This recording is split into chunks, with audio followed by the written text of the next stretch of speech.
Seganas-ganasnya si iblis tidak akan pernah dapat untuk mengalahkan orang yang setia kepada Tuhan. Shalom sahabat sukacita yang dikasihi oleh Tuhan, kasih karunia dan damai sejahtera dari Tuhan kita Yesus Kristus menyertai kehidupan saudara. Firman Tuhan bagi kita pada hari ini untuk kita pelajari dari kitab Wahyu pasal 12 ayat 10 sampai dengan ayat yang ke-12. Demikian firman Tuhan. Dan aku mendengar suara yang nyaring di sorga berkata, sekarang telah tiba keselamatan dan kuasa dan pemerintahan Allah kita dan kekuasaan Dia yang diurapinya, karena telah dilemparkan ke bawah pendakwa saudara-saudara kita yang mendakwa mereka siang dan malam di hadapan Allah kita. Dan mereka mengalahkan Dia oleh darah anaknya, anak domba, dan oleh perkataan kesaksian mereka, karena mereka tidak mengasihi nyawa mereka sampai ke dalam maut. Karena itu bersukacitalah, hai sorga dan hai kamu sekalian yang diam di dalamnya. Celakalah kamu, hai bumi dan laut, karena iblis telah turun kepadamu dalam geramnya yang dahsyat, karena ia tahu bahwa waktunya sudah singkat. Demikian firman Tuhan. Dalam kitab Wahyu pasal 12 ini kita dapat melihat suatu penglihatan yang bisa dikatakan adalah kisah kelahiran atau kedatangan Tuhan Yesus dari sudut pandang yang berbeda. Bahwa di balik dari kisah kelahiran dan kedatangan Yesus yang sudah kita ketahui melalui kitab Injil, bahwa terjadi suatu peperangan yang hebat yang menentukan bagi kehidupan dunia ini. Seorang perempuan yang berselubungkan matahari dan bulan di bawah kakinya sedang mengeluh kesakitan karena hendak melahirkan. Namun ada naga yang berkepala 7, bertanduk 10, berdiri di depan perempuan itu yang hendak menelan anak yang hendak dilahirkan itu. Ketika anak itu lahir, langsung dibawa kepada Allah dan ke tahtanya. Maka terjadilah peperangan yang hebat di sorga, yaitu peperangan antara naga yang adalah gambaran dari si iblis yang dikalahkan oleh malaikat-malaikat Tuhan.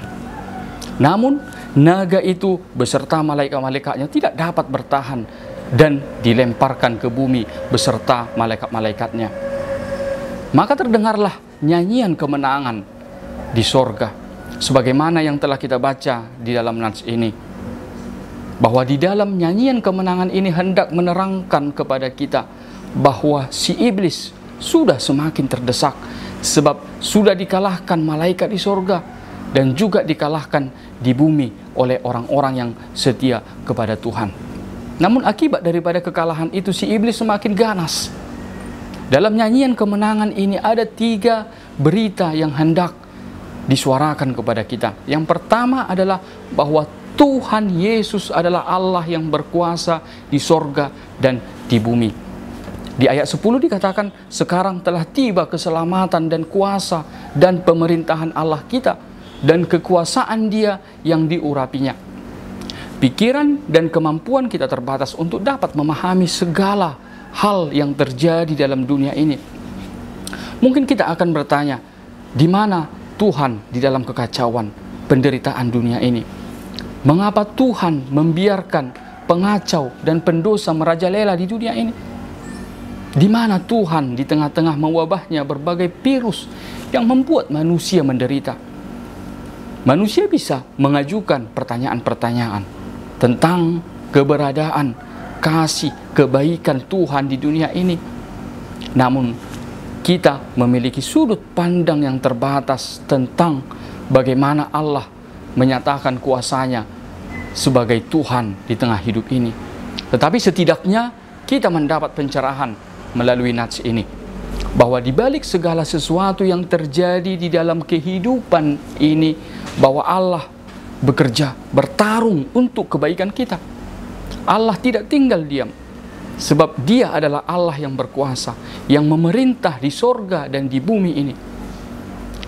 Tuhan Yesus Kristus adalah Raja yang berkuasa, yang telah menyatakan kerajaannya, kuasanya di antara kita, yang datang untuk menyelamatkan kita yang mau taat kepadanya. Dan yang kedua adalah berita sukacita. Sebagai orang yang beriman kepada Tuhan Yesus, selayaknya kita bersuka cita. Sebab seganas-ganasnya si iblis tidak akan pernah dapat untuk mengalahkan orang yang setia kepada Tuhan. Ada dua alasan mengapa kita dapat mengalahkan kuasa daripada si iblis. Yang pertama adalah karena kuasa darah Kristus. Darah anak domba, yaitu Yesus Kristus, telah dicurahkan untuk keselamatan kita. Sebagaimana yang telah kita ketahui, tertulis di dalam Yesaya 53 ayat 5, oleh bilur-bilurnya kita menjadi sembuh. Seperti yang kita ketahui pentingnya darah di dalam tubuh kita, bahwa darah itu memberikan kehidupan bagi tubuh kita. Darah juga berguna untuk menyembuhkan luka-luka dan juga penyakit yang ada di dalam tubuh kita. Demikian juga dengan darah Kristus yang telah dicurahkan bagi kita, bagi keselamatan kita, supaya kita mendapatkan kehidupan yang baru dan juga kita diberi kesembuhan dari luka-luka kita daripada kuasa-kuasa dosa. Sekalipun kita bisa terluka oleh karena niat jahat si iblis, tetapi darah Kristus berkuasa untuk menyembuhkan luka dan dosa dan kejahatan kita. Alasan yang kedua membuat kita mendapat berita sukacita adalah selicik-liciknya, seganas-ganasnya si iblis hendak menyesatkan kita. Kesetiaan adalah kekuatan kita. Mungkin si iblis berkata kepada kita, buat apa kamu setia kepada imanmu kepada Tuhan jika kamu menjadi kehilangan nyawa, kehilangan harta, kehilangan kesehatan, kehilangan kebahagiaanmu? Maka bagaimana kita untuk menjawab berbagai persoalan dan keadaan di dunia ini? Kita diperhadapkan pada dua pilihan. Setia kepada Tuhan akan membawa kemenangan, atau berpaling dari Tuhan akan membawa kepada kita kekalahan. Si iblis sudah siap sedia kapan waktunya kita tidak setia kepada Tuhan. Namun tidak ada yang dapat diperbuatnya selama kita mau setia kepada Tuhan. Dan berita yang ketiga adalah berita celaka. Celakalah kamu hai orang yang tidak setia. Celakalah kamu hai orang-orang yang menyangkal imannya. Celakalah kamu hai orang yang tidak mau bertobat. Lihatlah si iblis begitu geramnya kepadamu. Tidak banyak lagi waktu bagi si iblis. Dia sudah terdesak.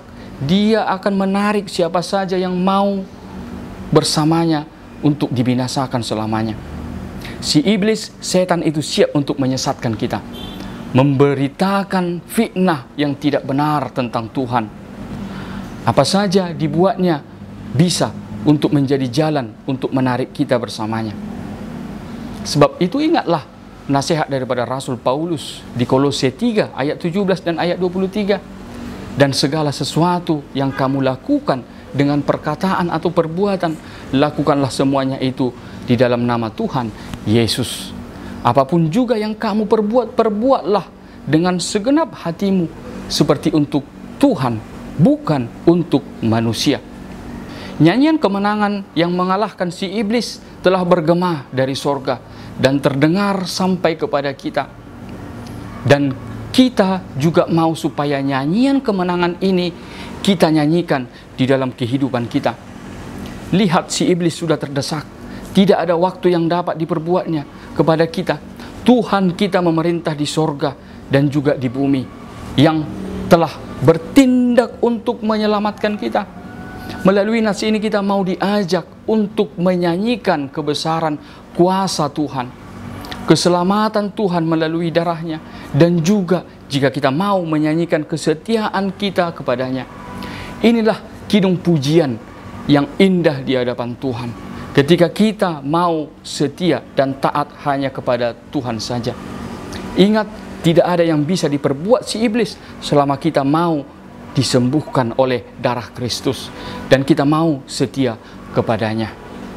Demikian pembelajaran firman Tuhan buat kita pada hari ini. Terima kasih buat saudara yang tetap mengikuti video ini sampai akhir. Tuhan Yesus memberkati kita dan sampai jumpa kepada pembelajaran firman Tuhan untuk hari yang akan datang. Tuhan Yesus memberkati. Amin.